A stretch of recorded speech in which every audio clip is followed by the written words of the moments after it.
The Minnesota Vikings defensive line this season was soft. It was marshmallowy, and it was a major issue. Like, we need to get back to where we once belonged. We need to get back to we have the meats. I mean, this was a team that had the purple people eaters. This was a team that had the Williams wall, but they were just soft on the inside. And they need to get back to stopping the run. They need to get back to actually having an interior pass rush and all that stuff. And a current roster. So Harrison Phillips, love him.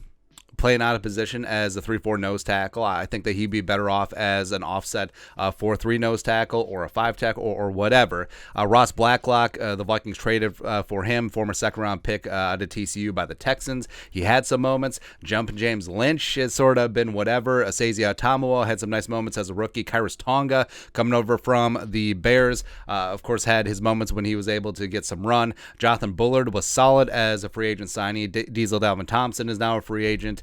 So whatever. But the Vikings, they need to retool. Whether they stick with a 3-man front, a 4-man front, really doesn't matter. They need to get a lot of bodies along the defensive line, because you look at the Chiefs and Chris Jones. You look at the Eagles with Hargrave and all of the defensive linemen that they have. It's like, that's how you build a team. That's how you build a team that is going to be playing deep into January and February. Is you have to build in the trenches. And the Vikings, free agency, I know there's like, well, the Vikings are over the cap. The Vikings can free up a lot of money. Like, they're going to have to make some sort of rough decisions with some veterans, but I think Kwesi certainly has no. Kwesi doesn't have any loyalty to these players. Like, he didn't sign him, he didn't extend him, he didn't draft him, he didn't do whatever. So I think that there's going to be a lot of very familiar faces being shown the door this offseason, and the Vikings can clear up a lot of cap. And so this is a long way of saying here are 5 interior defensive linemen in free agency that the Vikings need to go after. And we're talking about big ticket items, man. Like, we're not talking about value free agents. We're talking about putting on the table, making a dent in free agency. Up top, number 1. Of course, Dre'Mont Payne, nose tackle, 3-tech, whatever.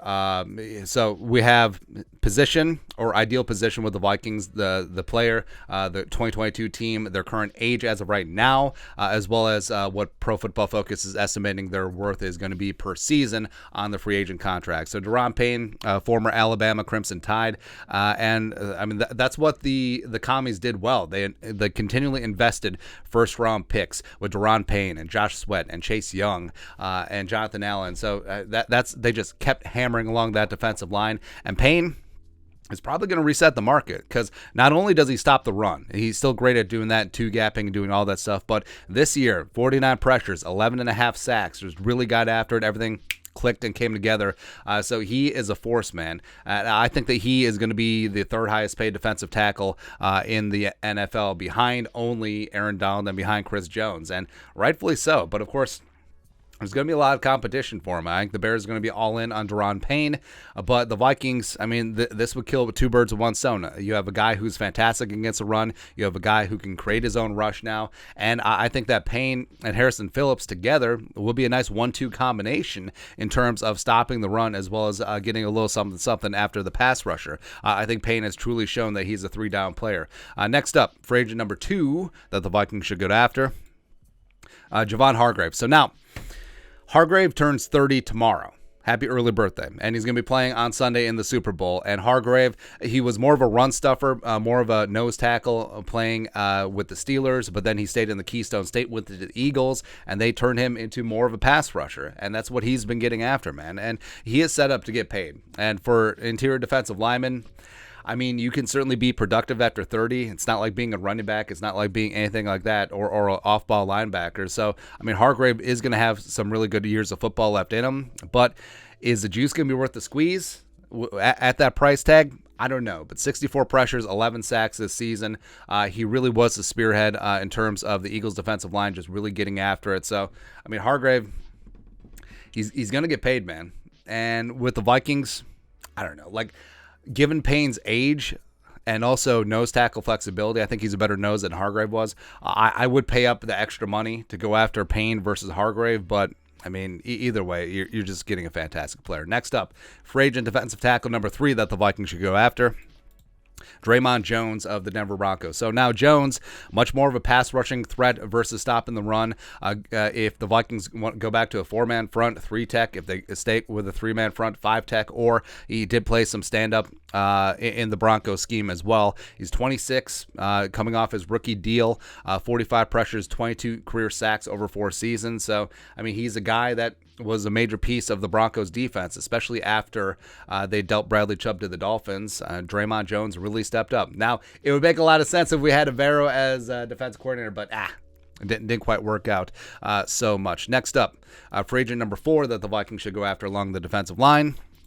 Zach Allen coming in from the Cardinals. So Zach Allen, a little bit undersized, weighs in about 280, 25 years young, more of a 3-tech, 5-tech type guy. And now he greatly benefited from learning from the tutelage of J.J. Watt. They play a similar style and position. 35 pressures, 9.5 sacks over the last 2 years. I think that he is going to command some coin in free agency, so it's going to be interesting. But overall, in terms of a guy who can get that quick interior penetration, Jones, Zach Allen, certainly up there. Lastly, free agent number 5 that the Vikings should go after. Oh, we know this guy. Diesel Dalvin Tomlinson is 28 years young, coming off his 2-year deal with the Vikings, slated to make $11.75 million or estimated in free agency. 30 pressures, 2.5 sacks, and